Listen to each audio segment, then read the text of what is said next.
Olá pessoal, hoje nós trabalharemos acerca do escravismo no Brasil. Quem foi escravizado no Brasil? Primeiramente os indígenas. A partir de 1530, quando Martim Afonso de Souza chegou no Brasil, os portugueses necessitavam de mão de obra para os trabalhos com a cana-de-açúcar, o início da colonização efetiva do Brasil, e os indígenas passaram a ser escravizados. Posteriormente, os africanos foram trazidos para o território brasileiro com o objetivo de servirem de mão de obra.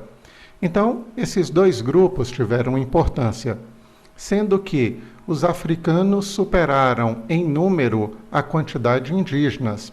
E com um detalhe, os africanos superaram em grande quantidade o número de indígenas que foram escravizados. E isso nos deixa uma outra pergunta. Por que houve a substituição? Se os indígenas já estavam aqui e os africanos tinham que ser trazidos da África, por que houve a substituição? Existem várias respostas para essa pergunta e todas as respostas são consideradas corretas, com um detalhe. A principal, a que o vestibular mais se utiliza, é justamente essa que está na projeção. Então você poderia dizer, a Igreja Católica proibiu a escravização dos indígenas. Correto. Os indígenas conhecem o território brasileiro e conseguem entrar mata adentro, sendo difícil a sua captura. Correto. Os indígenas eram considerados preguiçosos pelos portugueses. Correto. Os africanos eram considerados mão de obra de melhor qualidade. Todas essas questões estão corretas. Nenhuma pode ser descartada para responder à pergunta. Mas tem uma questão que é considerada principal: o lucro do tráfico negreiro. A escravização do indígena daria um retorno basicamente para o senhor, apenas para o senhor, ao passo que a escravização do africano daria lucro para a coroa portuguesa, para o traficante. Então, por isso vem essa frase: o lucro do tráfico justifica a escravidão. Ou seja, a coroa portuguesa vai lucrar, os traficantes vão lucrar, e por isso ocorreu a substituição. Eu tenho um fragmento de uma obra para mostrar para vocês. 600 peças. Peça é o escravo. Barganhei. Que pechincha no Senegal. Foi muito barato. Em troca dei só aguardente. Produto de baixo valor. Contas, latão, um peso morto. De novo, muito barato. Eu ganho 800% se a metade chegar ao porto.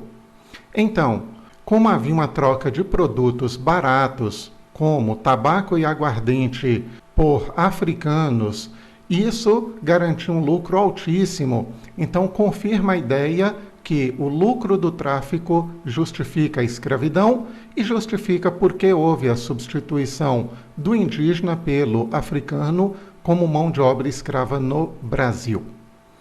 A escravidão africana foi a principal, nós já falamos, e ela foi essencial na economia açucareira durante os séculos XVI e XVII, na economia mineradora durante o século XVIII e na economia cafeeira, já com o Brasil independente durante o século XIX. A proibição da escravidão indígena ocorreu por parte do Estado português como forma de aliança entre o Estado e a Igreja. A Igreja, através dos jesuítas, pretendiam catequizar os índios, salvar a alma do indígena, e para isso ele deveria passar todo o tempo dentro da missão jesuítica, ouvindo sobre a pregação católica e aprendendo os hábitos, os costumes dos portugueses e a religião católica.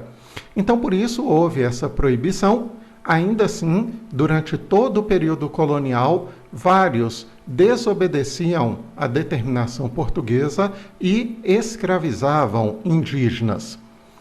Apesar da lei que proibia a escravidão do indígena, existia uma brecha nessa lei, que nós chamamos de guerra justa. Então, a guerra contra os indígenas era considerada justa em algumas ocasiões. Quais são elas?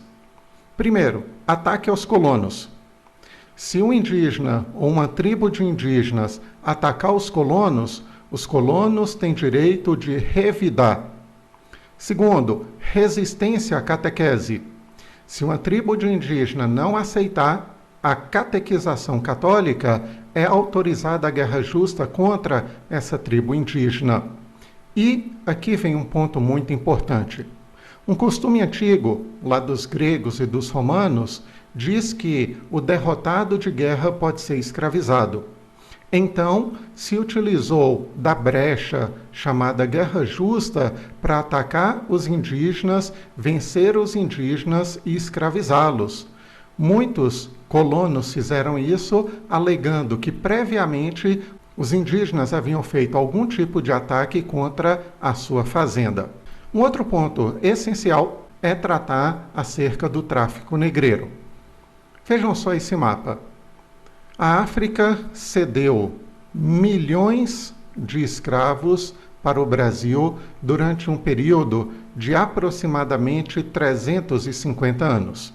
Durante um grande período, milhões e milhões de africanos foram retirados da sua terra, da sua família e foram trazidos para o território brasileiro, para todo o continente americano.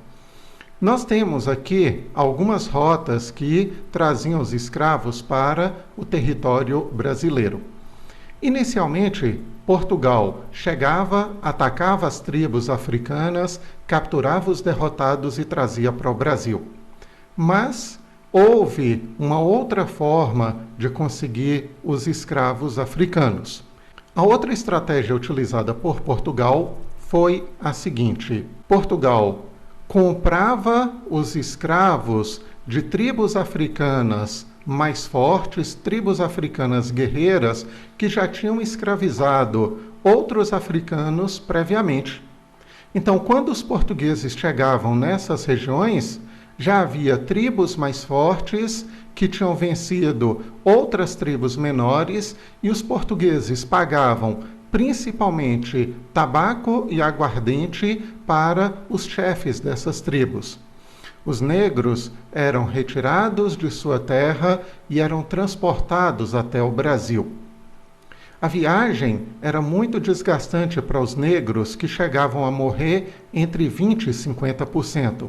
Havia superlotação nos navios, havia falta de água, falta de comida, e isso levava a uma mortandade muito grande. Lembrem-se que na poesia estava escrito: se a metade chegar ao porto, eu ganho 800%. Já que era uma prática, já que era corriqueiro que muitos morressem durante a travessia em direção ao Brasil. Gente, ao chegar em território brasileiro, eles não desembarcavam imediatamente. Eles ficavam em quarentena, esperando para ver se alguém tinha alguma doença. Não apresentando nenhuma doença, aí sim, eles desciam para o território e eram vendidos nos mercados como se fossem qualquer produto, qualquer objeto, qualquer mercadoria. As peças eram vendidas no mercado, como eu citei agora há pouco para vocês. Os senhores olhavam a condição física, olhavam os dentes dos escravos e era prática comum separar as famílias. Pai para um senhor, mãe para outro senhor, filho para outro senhor. De propósito era feita essa separação dos membros da família, considerando que se em uma única senzala houvesse vários grupos diferentes de povos africanos com idiomas ou dialetos diferentes, isso dificultaria a organização dessas pessoas para promoverem rebeliões ou fugas. Quanto valia um escravo? Depende do sexo e depende da idade. Depende da prontidão para o trabalho. Então, um homem de 25 anos e uma mulher de 25 anos, o homem vale mais, porque é um trabalho físico. Para todos os efeitos, ele vai render mais. Uma mulher de 25 anos e um homem de 45 anos. A mulher vale mais, porque o homem de 45 anos vai viver pouco tempo e vai morrer, devido à idade e devido ao desgaste do trabalho, que era extenuante. Uma mulher de 25 e uma criancinha de 4 anos de idade. A mulher vale mais, porque ela já dá lucro imediatamente, ao passo que uma criancinha vai levar anos apenas se alimentando sem produzir lucro nenhum para o seu senhor. Depois de serem comprados no mercado, os escravos iam para a fazenda e o que eles mais faziam era trabalhar. Basicamente, do nascer do sol até o pôr do sol, os africanos trabalhavam, produzindo a riqueza dos brancos portugueses. E o que eles recebiam por tanto trabalho? Basicamente, 3 P's, ou 3 letras P. Nós temos aqui pau, pão e pano. O pau se refere ao castigo que era oferecido a todos aqueles que faziam algo de errado. Pão é a comida, é o alimento para se aguentar trabalhar o dia seguinte. E pano é um pequeno pedaço de tecido para cobrir a nudez do escravo. A violência contra os escravos era muito grande e os castigos eram constantes por parte dos senhores.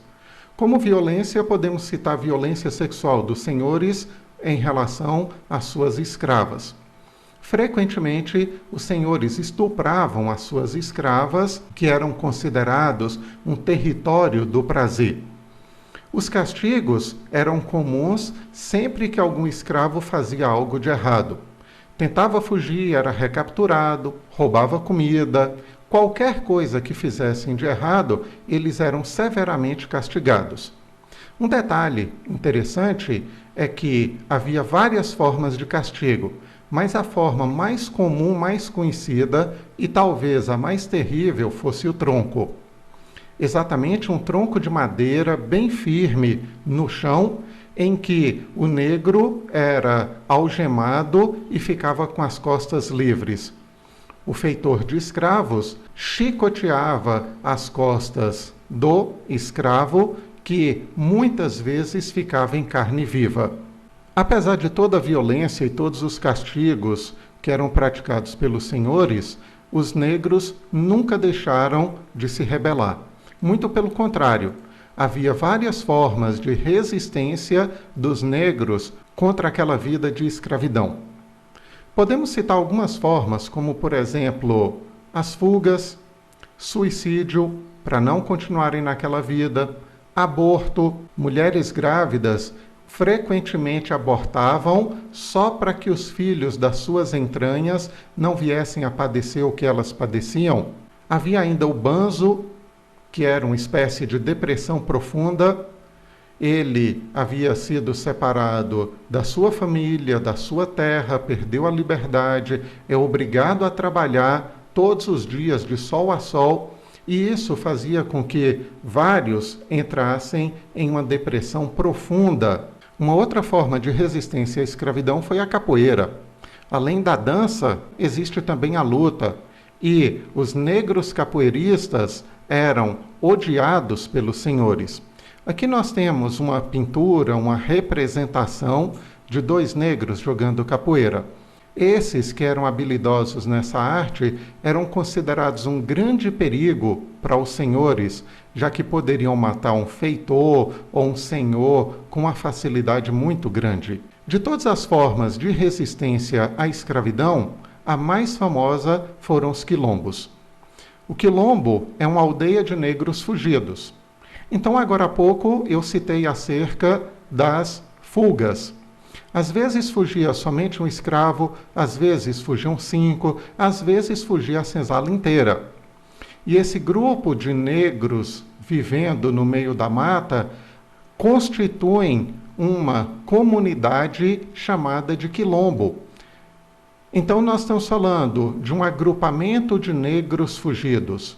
Muito eventualmente, o quilombo poderia ter a presença de um branco pobre ou de um indígena que estivesse fugindo dos homens brancos, mas o conceito de quilombo é uma aldeia de negros fugidos.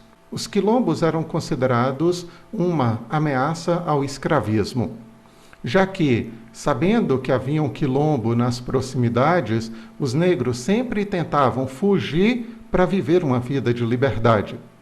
Vida de liberdade que era o tema do quilombo. Olha só, os quilombos procuravam sempre imitar o modelo de vida africano. Na África eles eram livres, dentro do quilombo eles são livres.